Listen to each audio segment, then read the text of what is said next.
আসসালামু আলাইকুম। আজ কিন্তু খুব সহজেই একটি রেসিপি তৈরি করে দেখাবো। রেসিপিটির নাম হলো থাই ম্যাঙ্গো স্টিকি ড্রাগন রাইস। রেসিপিটি তৈরি করতে প্রথমেই লাগবে একটি পাকা আম, একটি ড্রাগন আর 1 কাপ পোলাও চাল। এখানে আপনারা আতপ চাল বা বিন্নি চাল ইউজ করতে পারেন, এতে কোনো সমস্যা নেই। আমি পোলাও চালটা ফার্স্টেই ধুয়ে নিচ্ছি, তারপর ভিজিয়ে রাখবো কিছুক্ষণের জন্য। ভিজিয়ে নেওয়া শেষে চালটা নিয়ে এসেছি। আর এখানে আছে 1 কাপ গরুর দুধ। এরপর আমি গ্যাসটা ওপেন করে দিয়ে একটি প্যান বসিয়ে দিয়েছি, এর মধ্যে চালগুলো দিয়ে দিব। আর এখানে আছে 1 কাপ দুধ, সেটাও দিয়ে দিচ্ছি।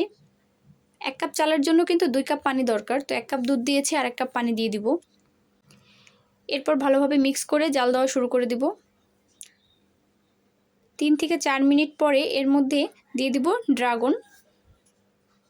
আমি এখানে 1 ফালি ড্রাগন কেটে নিয়েছি। এবার এই ড্রাগনটাকে ভালোভাবে হাত দিয়ে মথে নিব, কারণ ভালোভাবে মিক্স যদি না করি তাহলে কিন্তু চালের সাথে মিশবে না, এই জন্য একটু ভালোভাবে মিক্স করে নিতে হবে। এবার এই ড্রাগনের পেস্টটাকে কিন্তু দিয়ে দিব আমরা চালের মধ্যে। এবার একটি হাতলের সাহায্যে ভালোভাবে মিক্স করে নিব। নাড়ানোটা খুব ভালোভাবে করতে হবে, নাহলে কিন্তু চালের সাথে ড্রাগনটা মিক্স হবে না, দেখা যাবে।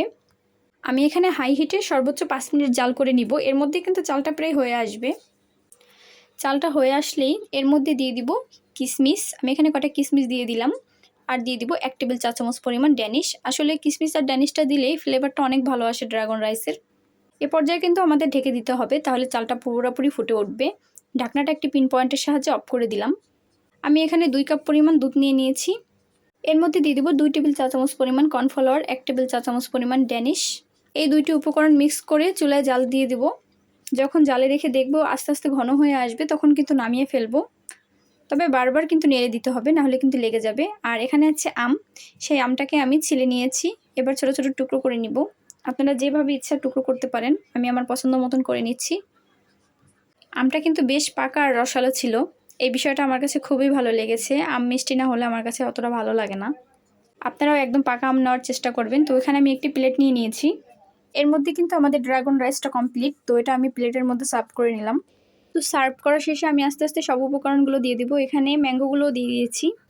এটা কিন্তু বাচ্চাদের খুব পছন্দের একটি খাবারের তালিকায় রয়েছে। বাচ্চাদের কথা আর কি বলবো, বড়দের বানিয়ে দিলেও কিন্তু তারা খুব মজা করে খাবে।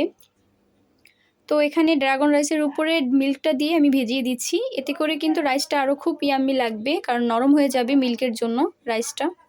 এরপর কিছু কাঠবাদাম দিয়ে আমি রাইসটা সাজিয়ে দিচ্ছি। তো ফাইনালি রেডি আমাদের থাই ম্যাঙ্গো স্টিকি ড্রাগন রাইস রেসিপিটা। আপনারা চাইলে কিন্তু এই পাকা আম শেষ হয়ে যাওয়ার আগেই বানিয়ে ফেলতে পারেন, যখন ইচ্ছা তখন এই রেসিপিটি। দুধের সাথে আম পছন্দ করে না এমন মানুষ কিন্তু খুব কমই আছে। আমার নিজেরই কিন্তু খুব পছন্দ আম দিয়ে দুধ খেতে। আর সাথে যদি হয় ড্রাগন রাইস, তাহলে তো কোনো কথাই নেই। তো আজকের রেসিপিটা এই পর্যন্তই। সবাই ভালো থাকবেন, আল্লাহ হাফেজ। আর পারলে এই রেসিপিটা ট্রাই করে বাচ্চাদের খাওয়াবেন।